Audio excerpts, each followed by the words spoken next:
오늘 하나님께서 우리에게 주신 말씀 창세기 50장 15절에서 마지막 절 26절까지입니다.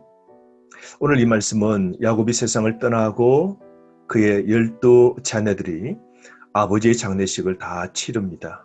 가나안 땅 약속의 땅에 묵고 그리고 애굽으로 다시 자녀들이 다 돌아오게 되죠.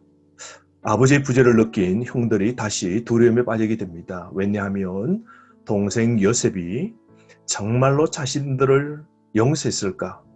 아버지가 살아계셨을 때에 보복의 칼날을 감추었고 그리고 이제는 아버지의 부재 때 이제 보복의 칼을 빼드리라 생각한 것이죠. 요셉의 진정한 용서와 사랑을 형들은 신뢰하지 못하는데요.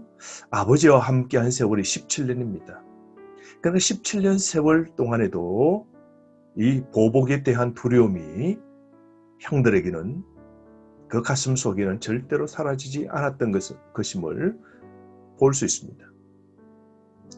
17절 말씀에 보면 형들이 나와서 빌면서 당신의 종이 되기를 원합니다.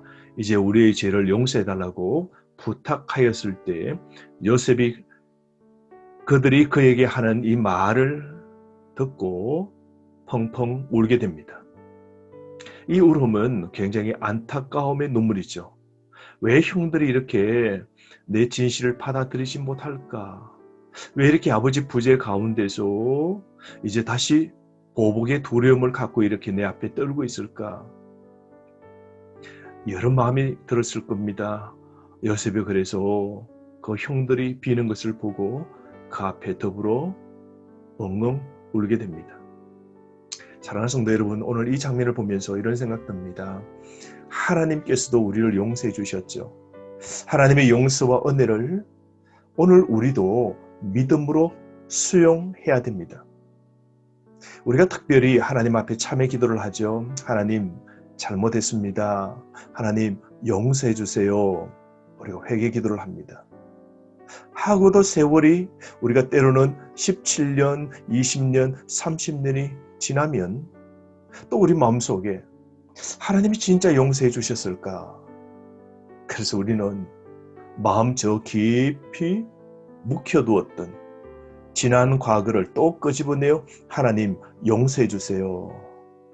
그래서 우리는 때로 하나님의 진정한 용서와 사랑을 우리는 잘 받아들이지 못할 때도 있지 않습니까? 근데 여러분 기억하십시오. 하나님의 용서의 은혜를 믿음으로 수용하셔야 됩니다. 나아가서 우리는 오늘 이 요셉처럼 용서의 마음을 우리는 잃지 말아야 됩니다. 조건 없는 용서의 사랑 우리가 하기 위하여 우리가 정말 실천해야 됩니다. 그리고 애써야 되는 것이죠. 여러분 진정한 용서는 과거의 허물을 되살리지 않습니다. 지난 과거의 한 번의 용서로 참된 진정한 허물을 다 잊어버리는 것이죠. 오늘 우리에게 필요한 것이 이것 아닐까요? 여러분의 주변에 용서해야 될 사람이 없습니까? 용서하기 위하여 애쓰시기 바랍니다. 그리고 용서하십시오. 여러분 남편을 용서하십시오. 여러분 아내를 오늘 용서하십시오. 지난 과거에 잘못한 자녀도 용서해 주시길 바랍니다. 오늘 하나님이 우리에게 원하시는 건 요셉처럼 조건 없이 진정한 용서와 사랑을 베푸는 겁니다. 사랑하는 성도 여러분, 오늘 우리는 이 그리스도의 사랑에 오늘 뜨거운 가슴을 안고 우리는 삶을 살아가야 됩니다. 힘들지만 이제 용서해야 하는 것이죠. 그래서 형제들이 진정 요셉이 안심시킬 때에 그제서 그들은 받아들이게 되는데요. 그때 그 형들 앞에 요셉은 이렇게 고백합니다. 그게 19절 말씀인데요. 19절, 20절, 21절 말씀. 참 감동인데요. 여러분의 성경 다시 한번 찾으셔서 읽으시고 줄도 한번 끊어오시기 바랍니다. 19절 말씀에 자신에게 비는 형들에게 이렇게 말하죠. 두려워하지 마세요. 내가 하나님을 대신하리이까. 형님들 두려워하지 마십시오. 20절 말씀 당신은 나를 해하려 하였으나 하나님은 그 모든 악을 선으로 바꾸사 오늘과 같이 많은 백성의 생명을 구원하게 하시려고 형들의 손을 통하여 애굽으로 팔려갔고 그곳의 삶으로 하나님의 은혜는 계속 또 미치게 되고 그 은혜로 애굽의 이 높은 국무총리의 자리에 오르게 된 건 바로 하나님의 뜻인데 그것은 우리의 가족의 구원을 위해서 하나님이 다 준비하셨노라고 오늘 요셉은 그렇게 고백합니다. 오늘 이 요셉의 고백 가운데 하나님은 그것을 선으로 바꾸어 주셨다라고 말합니다. 이 하나님의 역사하심, 하나님을 신뢰함으로 살아간 이 요셉 보십시오. 선으로 대하죠. 이 악한 것도 선으로 바꾸시는 하나님을 우리도 믿어야 되지 않을까요? 여러분, 원수, 어떤 사람은 왼수라 그러죠? 왼수들이 나를 괴롭히고 힘들게 하는 것도 하나님이 나에게는 선으로 바꾸어 주셔서 복되게 하시려는 뜻을 여러분 깨달으시기 바랍니다. 어쩌면 못된 남편 만나고 힘들고 어렵게 하는 자녀를 통하여서 하나님은 더 좋은 선으로 나를 바꾸어 주시려는 계획을 여러분 이 하나님의 섭리를 우리도 믿으면 어떨까요? 그러므로 요셉은 어려운 일을 당해도 무엇이라고요? 힘든 일을 당해도 어떻게 해요? 진정한 용서와 형제의를 발휘하는 겁니다. 왜냐하면 선하신 하나님께서 나를 위해 선하게 역사하실 것이라는 것을 요셉은 절대로 의심치 않았던 것이죠. 오늘도 하나님이 역사하신다라는 것을 믿는 것이죠. 그러므로 요셉은 용서하는 사랑을 베풀며 사는 겁니다. 사랑하는 성도 여러분, 오늘 우리에게 필요한 것도 무엇일까요? 악이라도 선으로 우리가 보답해야 됩니다. 오늘 그러므로 선하신 하나님 믿고 인내하고 용서하고 배려하고 삽시다. 오늘 환경이 어렵고 힘들게 하는 사람들을 통하여서 하나님은 반드시 이 고난 통하여 나를 선하게 만들어 주심을 우리는 믿음으로 확실하게 우리는 받아들여야 됩니다. 이런 자만이 남을 용서할 수 있는 것이죠. 22절 말씀부터 이어서 보면 드디어 요셉은 세상을 떠나게 되죠. 나이가 110세입니다. 세상을 떠나게 됩니다. 그럴 때 4대까지 자손을 보고 삶을 살았던 그가 마지막에 그 자녀들에게 이렇게 고백합니다. 그저 24절 말씀에 보면 요셉이 그 형제들에게도 쭉 다 말합니다. 나는 이제 세상을 떠납니다.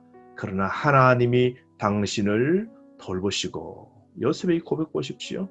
나는 세상을 떠나고 나는 애굽의 국무총리로 형들을 보살펴 주었으나 나는 이제 하나님 처소로 천국으로 가지만 이후에는 하나님이 당신들을 돌보시고 당신들을 이 땅에서 인도하여 내서 반드시 이 애굽에서 약속의 땅으로 이끌어 가신다는 거죠. 그래서 아브라함과 이삭과 야곱에게 맹세하신 땅에 반드시 이르게 하실 거라고.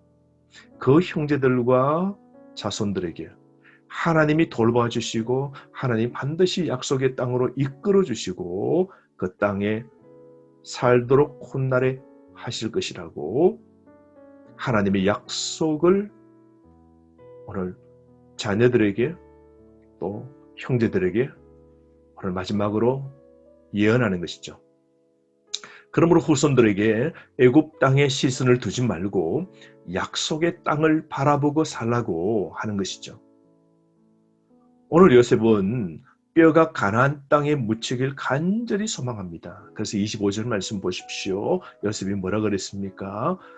하나님이 반드시 당신들을 돌보시리니 당신들이 여기서 나갈 때 내 해골을 메고 내 시신을 메고 올라가겠다 약속해달라고 그럽니다. 그리고는 세상을 떠나게 되는데요. 요셉은 죽었으라도 약속의 땅, 그 하나님이 약속하신 그 약속이 이루어지는 걸 믿고 반드시 가나안 땅에 묻힐 걸 소망하는 겁니다. 그래서 그 자손들이 훗날 말이죠. 360년 동안 이 약속을 기억합니다. 그래서 요셉의 이 유언을 기억하고 출애굽할 때 말이죠. 출애굽할 때에 그때 그 바쁜 와중에서도 요셉의 시신을 그들이 메고 그리고 가나안 땅으로 홍해를 건너 출발하는 걸 우리는 보게 됩니다. 그러므로 사랑하는 성도 여러분, 오늘 기회, 축복의 땅, 성공하게 했던 땅, 애굽에 머무는 것이 아니라 하나님 나라 가나안에 거하는 삶을 원했던 요셉 보십시오. 애굽이 영원한 본향이 될 수 없었음을 요셉은 압니다. 하나님 나라의 소망, 복된 나라의 소망을 갖고 살았습니다. 요셉은 이 소망에 이끌려 일생을 산 사람입니다. 사랑하는 성도 여러분, 오늘 우리는 어떻게 살아야 될까요? 오늘 저와 여러분, 우리는 무엇에 이끌려 사는 겁니까? 죽음은 죽음 저편의 부활과 새 창조를 누리게 하는 겁니다. 그러므로 요셉은 죽음 앞에서도 의연하면서 죽음 넘어 가나안 땅, 하나님의 그 약속으로 모든 것이 이루어짐을 고대하며 살았던 거 보십시오. 그러면 오늘 우리도 하나님께서 지금 돌보아 주시고 훗날 약속하신 천국의 땅으로 이끄실 것을 여러분 믿으시기를 바랍니다.